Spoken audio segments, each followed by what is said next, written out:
Hello, ladies and gentlemen of geometry. I should say all people of geometry. Welcome to Unit 3.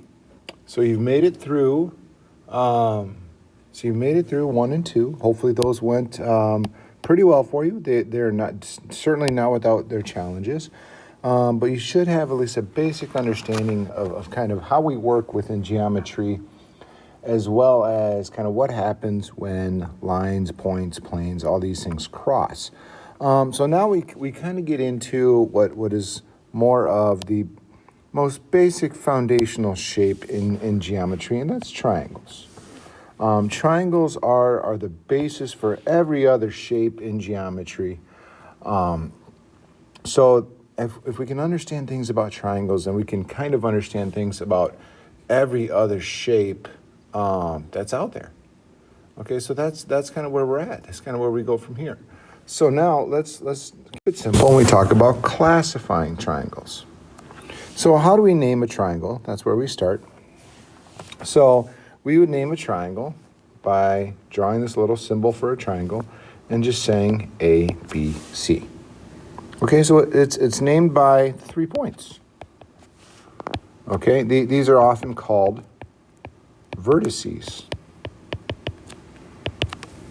Okay, those are often called the vertices or the endpoints of the triangle. So my sides, well, I've got side AB, side BC, and side AC. Okay, so I've got this side, and this side. So my angles are angle A, angle B, and angle C. I don't know why I wrote A there. It should just be an angle symbol. And that's it. That's all I'm doing. That's all I do to name a triangle. I name it by the 3 points. I know my sides and I know my angles. Pretty straightforward. Nothing too terrible about that. So now we start to look at how do we classify the triangles by angles. So we start with this. Without knowing anything about the triangle, you can still look at this angle and see that is clearly bigger than 90. Okay, that's not going to be equal to 90. That's going to be way bigger than 90. So this is called an obtuse triangle.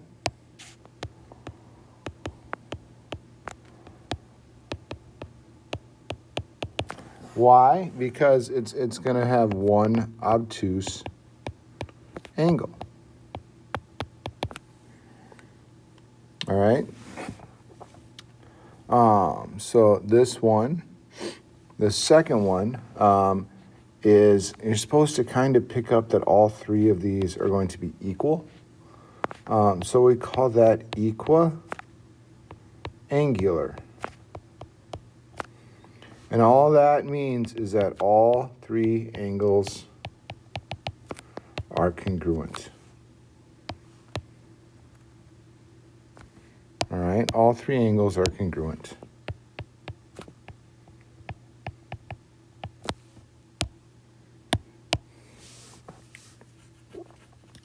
Another way to think about this is never mind. We'll talk about the next one.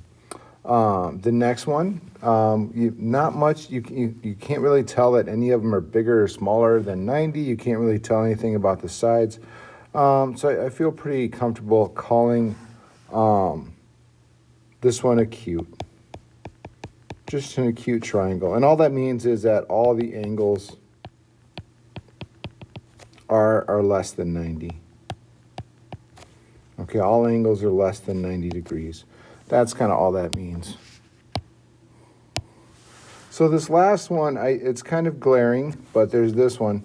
This has got a right angle, so that makes it a right triangle. And you will be spending a lot of time working within right triangles, especially once you get to geometry B and such. So just kind of be prepared for that one, because you will spend a lot of time in there. And all that means is that it's got one right angle. That's all that means. It's got one right angle.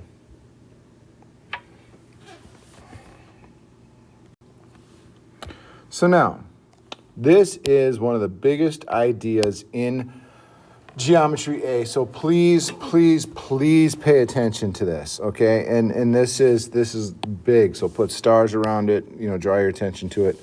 The sum of the measures of the angles in a triangle is 180 degrees. Okay, that's always going to be the case no matter what kind of triangle.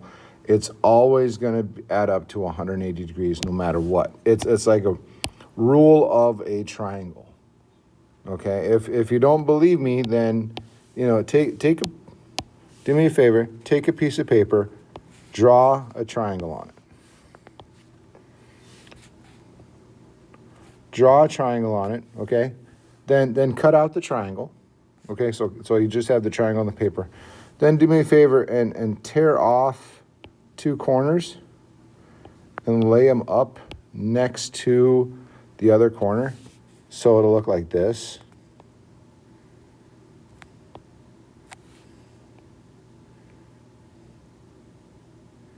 So those will be the new corners. What you'll notice is that all 3 angles make a line. So that's 180 degrees. All 3 together are going to make a line. So all 3 together make 180 degrees. This is a big fact. Big fact. It is the basis for a lot of different things we do with triangles. Okay, so it's very important that you keep that in the back of your mind. So now, for my triangle, I'll name it A, B, C. Classification, because it has a 100-degree angle, I will call it obtuse.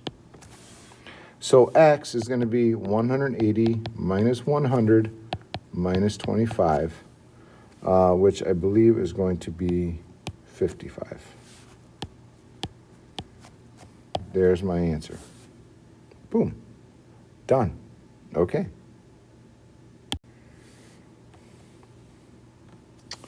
So now, once I kind of go off of that idea that all angles equal 180 degrees, there's a couple of things that can go about doing this. In a right triangle, you know that one of the angles is 90 degrees. So if I take 180 minus 90, I'm left with 90 degrees. So now 90 degrees has to be split between A and B. Okay, so if A and B have to add up to 90 degrees. Well, if they have to add up to 90 degrees, anytime I have 2 angles that add up to 90 degrees, I call that complementary. So if one of my angles I know is going to be 90, then the other 2 have also got to add up to 90. So this is only in right triangles, there. Okay, so now we've got a couple of triangles sharing some space, sharing some sides. Let's look at what we have here. So DJK, what kind of triangle is that? Well, that's right here. What am I looking at? Well, that's going to be a right triangle. That's going to be a right triangle. Next one, what kind of triangle is GKF? Well, GKF is right here. GKF is right here. What kind of triangle is that? Well, I don't have a lot there to go on, so I'm just going to call that one a cube. I don't know what, I don't have anything to go on. Ignore this part. I don't have anything much to talk about there because I don't have a lot of information. Find the measure of angle DGK. So the measure of angle DGK. So the measure of this angle right here. Well, I know this one is 40. That's a 40 in there. So that one's 90. So that makes this 50.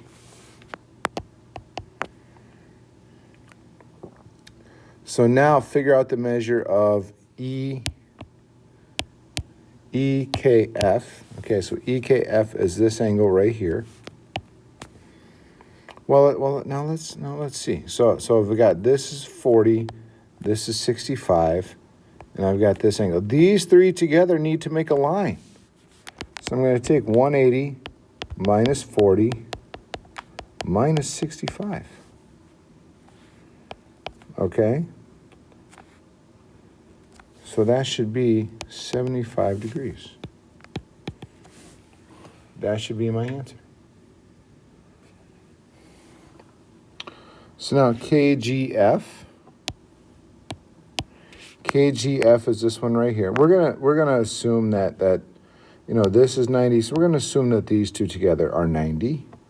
So if this one's 50, I'm gonna say that this is gonna be 40. Okay, so this is KFG, it's KGF, and that's 40 degrees. So now they want KFG. So now they want 180 minus 40 minus 65. Okay, because that's 40 and that's 65. So when I do that, that's like 180 minus 105. So that's going to be 75. So I did all this from the basic idea that a triangle has to add up to 180 degrees. And in a right triangle, the other two angles have to add up to 90 degrees. Okay, I apologize that this gets messy very quickly. When you start sketching things onto a triangle, it can get a little out of control very quickly. Okay. So now as I look here, well, let's take a look. So triangles have to add up to 180. So what could angle 1 be? Let's start there. So I need to take 180 minus 40 minus 85. So it's going to be 180 minus 125.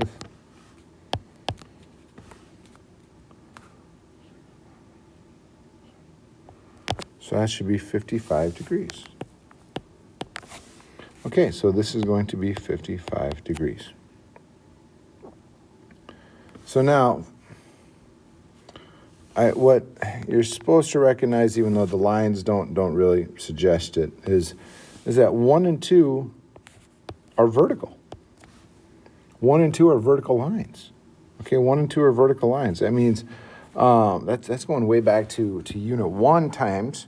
Vertical angles are always going to be congruent. So if angle 1 is 55 degrees, angle 2 has also got to be 55 degrees. So that one's also going to be 55 degrees. So now to figure out angle 3, we're going to take 180 minus 55 minus 55, so that's 180 minus 110. So that should give me 70 degrees. So that's how big angle 3 is. Okay. Good. It's a good review of a Unit 1 topic there with vertical angles. Okay, so this one, it can be difficult to recognize for some kids. And here's kind of the big idea. I have an exterior angle, so I have an angle outside of the triangle. So here's kind of the big idea. The measure of an exterior angle, so the measure of this angle, how big this angle is equal to the sum of the measures of the two remote interior angles.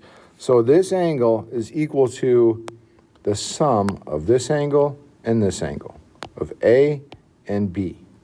Okay, so that one and that one together make 1. So it's going to end up being angle 1.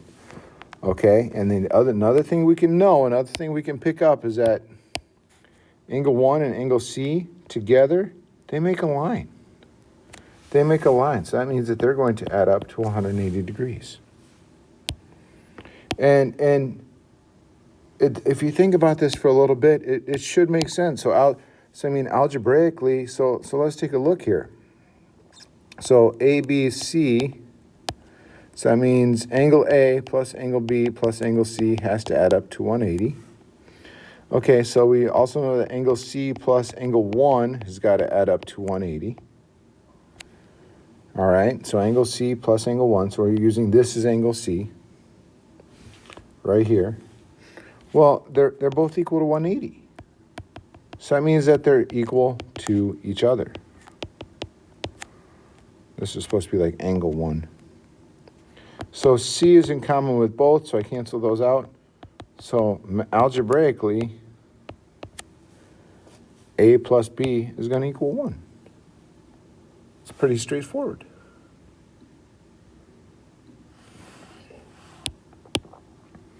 So now as we look, so this is putting a bit of an algebra twist on it. So recognize this is my exterior angle.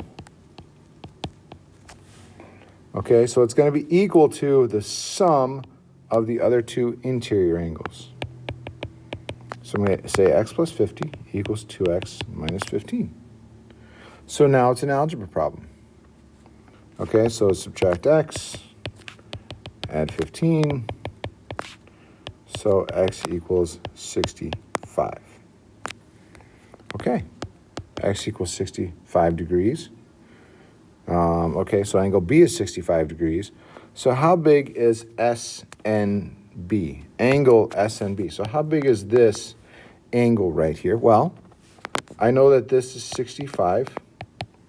So I'm just going to take 180 minus 50 minus 65. So it's 180 minus 115.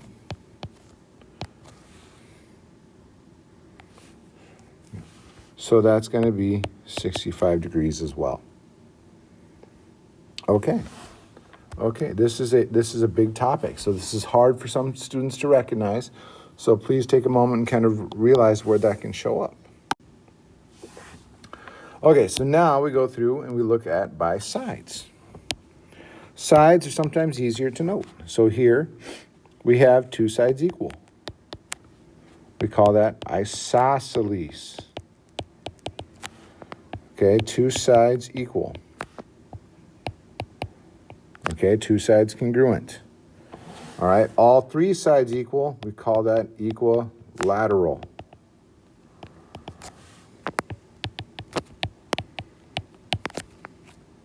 Should say congruent here, not necessarily equal, but congruent is technically correct. Equilateral also, if it's equilateral, it's also equiangular, and vice versa.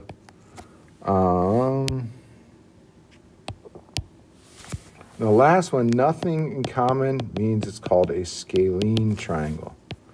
No sides congruent. That's the big punchline there. No sides congruent.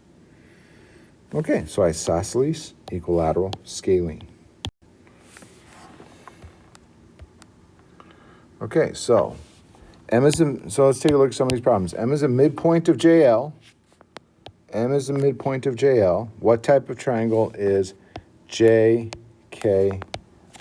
Well, JKL, that big one. So if the M is a midpoint, if this is 0.75, this is 0.75. So together that will be 1.5. So what type of triangle is JKL, the big one? I would call that scalene. Then what kind of triangle is JMK? Well, I see all three sides are equal, so I'm calling that one equilateral.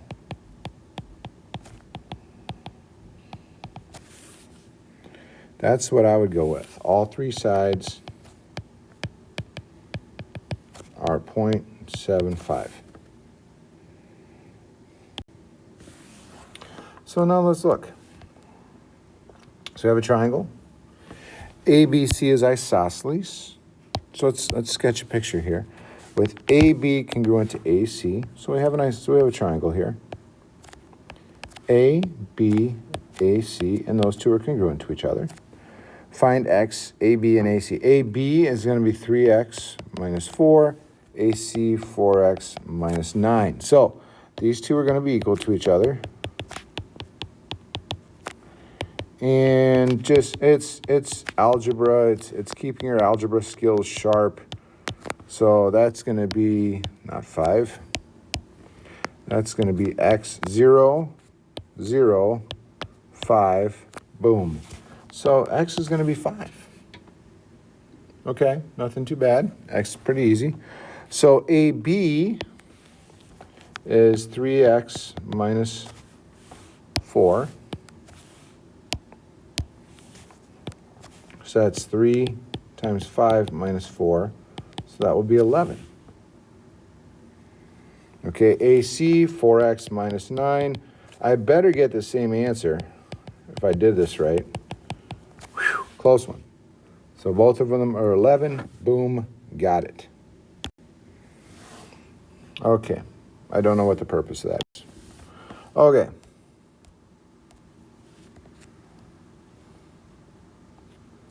So, find the value of D if KL is the base of an isosceles triangle. So KL is the base of the triangle. That means that these two are equal to each other. Okay? That means if KL is my base, that means the other two sides are equal to each other. So 4D minus 13 equals 12 minus D. So now it's just another algebra problem. So that cancels out, and I'm left with 5D equals 25. So D will equal 5. That's my answer. Pretty straightforward. But recognizing which two sides are equal is key there. So if we classify X, Y, Z by the angles, I'm looking at X, Y, Z and X, Y, Z only. So X, Y, Z by the angles. So this is 50, this is 40. These two together make 90. 40 and 50 together make 90. So that will automatically make it a right triangle.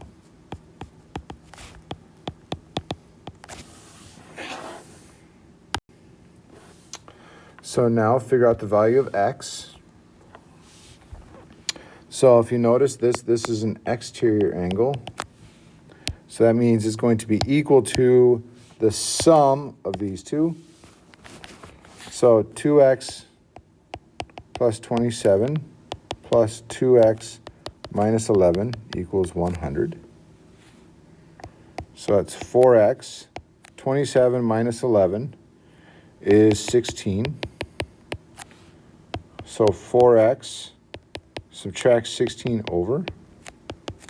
And these are things you've seen since algebra days. So a little division. X should be 21.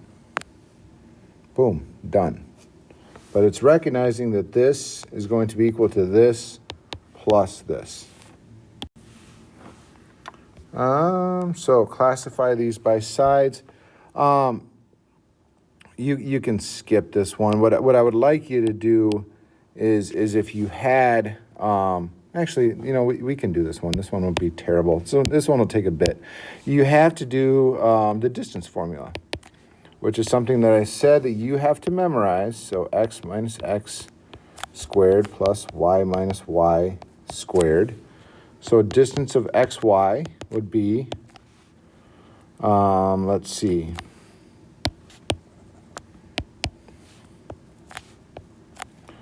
seven minus 5 squared plus 6 minus 1 squared, okay, which will be 2 squared plus 5 squared, which will be square root of 29. And I can leave it like that because I'm just trying to compare them. So yz, that'll be, we'll go 9 minus 5 squared plus 1 minus 1 squared. So then we'll go 4 squared plus 0 squared. So square root of 4 squared, which will just be 4. Okay, so right now that eliminates equilateral, okay? You can't have all three sides aren't going to be equal. So the last combination, though, is going to be xz. So you're going to go 9 minus 7 squared. Let's go 9 minus 7. So then I have to go 1 minus 6 squared. So that'll be 2 squared plus negative 5 squared. So that'll be the square root of 29. So these two match up, but this one does not. So two of them are equal. That makes it an isosceles triangle. That makes it isosceles. That's my answer. All right. So now, triangle MNP is isosceles with MN equals NP. So let me just sketch this out quick. So we have MN and P. So MN is congruent to NP. Those are my two that are equal. MN is 2 less than 5 times x, so it's 5x minus 2. NP is 7 more than 2 times x. And PM is 2 more than 3 times x. All right, so this last one doesn't help me very much. All I have to do is set those two equal, as we've done a couple times before, and it's just an algebra problem. So just keeping algebra skills sharp. So 3x equals 9, x equals 3. Okay, pretty painless there. All right, so play around with this idea, and I will talk to you soon. So after this, you go do the 3-1 assignment, and then the 3-1 quizzes.